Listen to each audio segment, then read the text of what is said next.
Metal Gear Solid and Mega Man. What do these two franchises have in common? The fact that they start with the letter M? Or is it the fact that their creators have kind of been kicked out of the company and now they're kind of in this weird limbo state where we don't really know what's going on, we don't know what's going to happen, and nothing's really been releasing for these two franchises?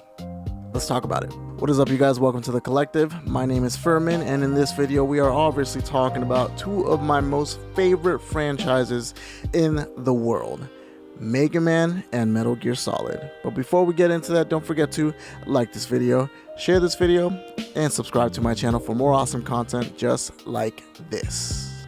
Alright, without any further ado, let's get into it.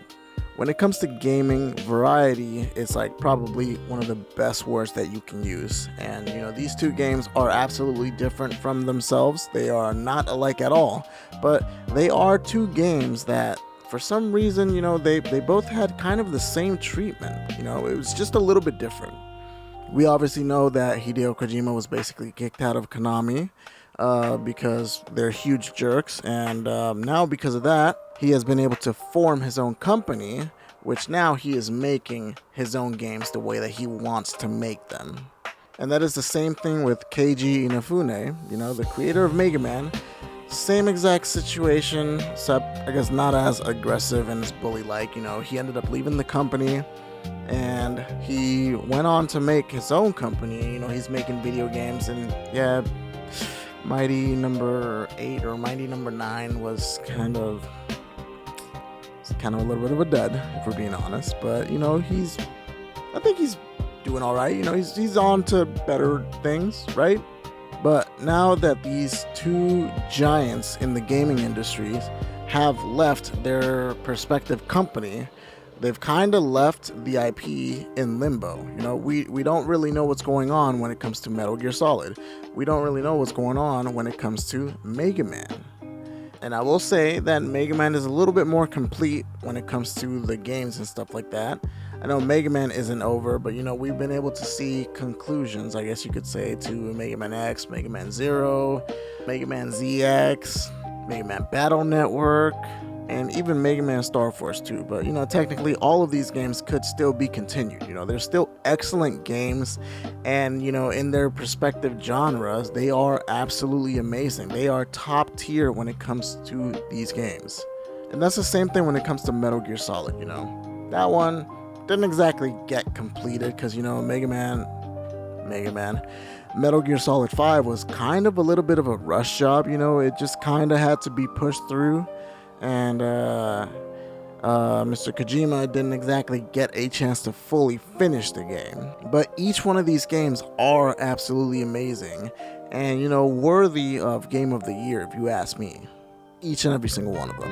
And it's kind of unfortunate to see that these awesome games are just kind of being left in the dust. They're being left in past generations, and we are getting some type of recognition. It's a little bit something. It's better than nothing, right? We are getting some collections. We got the Metal Gear Solid collection, we got the Superior collection, which was the one that came out in the PS3 and the PS Vita, and then we also have the Inferior collection that is still in the process of being made as we speak.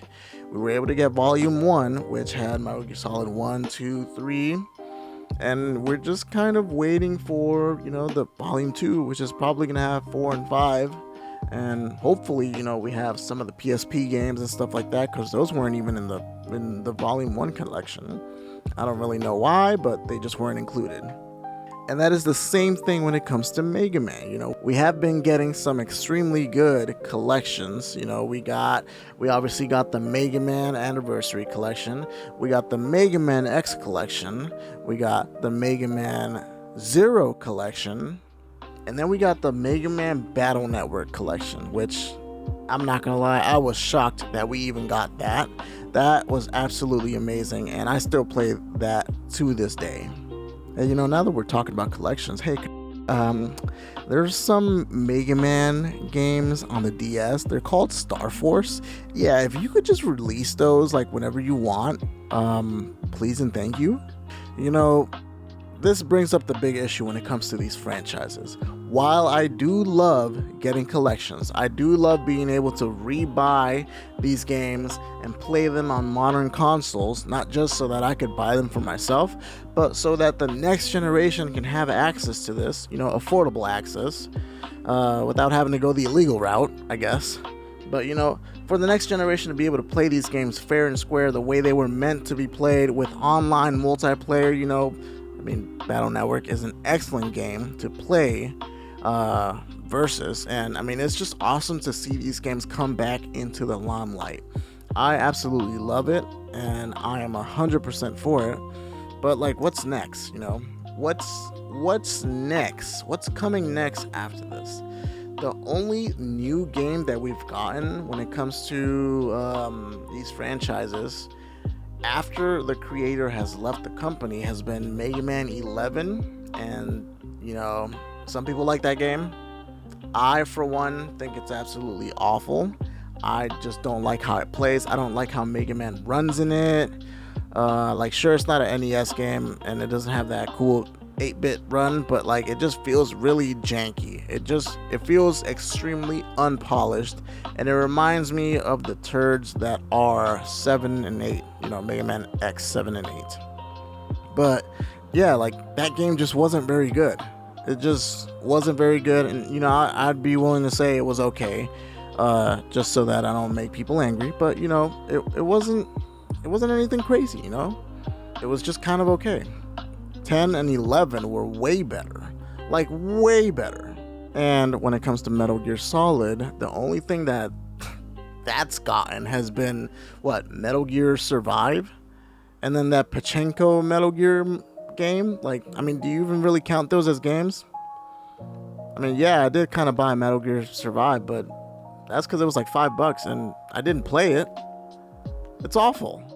I just kind of wonder, I wonder what they would do. Where would they go with these games? Because obviously Metal Gear Solid is a little more narrative driven than Mega Man is, but Mega Man has an awesome story. It really does. And if you really don't think it does, then you really need to look up the Bob and George comics, okay? If you know what that is, put it in the comment section, okay? If you know what those are, put it in the comment section, and you're officially an OG. You are an uncle, basically. But yeah, both of these franchises are absolutely amazing, and I feel hesitant to want something new. I want a new game. I'd love to see where they go next when it comes to the story and what's been happening in both of these franchises. But at the same time, I'm apprehensive because they these games. Sure, you might be able to make a Mega Man game. You might be able to make a Mega Man X game, or a Mega Man Battle Network game, because technically those are a little bit easier to do. But what would you do with Metal Gear? How would you continue that game? And not just narrative wise, but there's a lot of stuff. There's a lot of time and effort, and these little things that Hideo Kojima would add to the games that would just make them so special. And yes, I already know what you guys are gonna say. Yes, sometimes he went a little too far, and yes, he absolutely did. And sometimes the team would have to kind of rail it back in, hey, let's be realistic. There's absolutely no way we can do this. I understand that, but this man has a lot of really good ideas, and I just don't see who they would find. Who could they pick to replace him and spearhead that game and come out with something new and something fresh and something amazing, something that returns to form, that tactical espionage, or that classic side-scrolling awesomeness that is Mega Man. Is it possible? I do think it is possible. I just don't know how they do it. Alright guys, that is the video. Thank you guys so much for watching, and as always, do not forget to like this video, share this video, and subscribe to my channel for more awesome content just like this. And we will see you guys on the next video. Peace. been having an awesome summer up here in Alaska. It's starting to get a little cloudy and cold now, though, so that kind of sucks. Looks like it's time to leave to Seattle, right? Alright, I'm leaving now. Bye.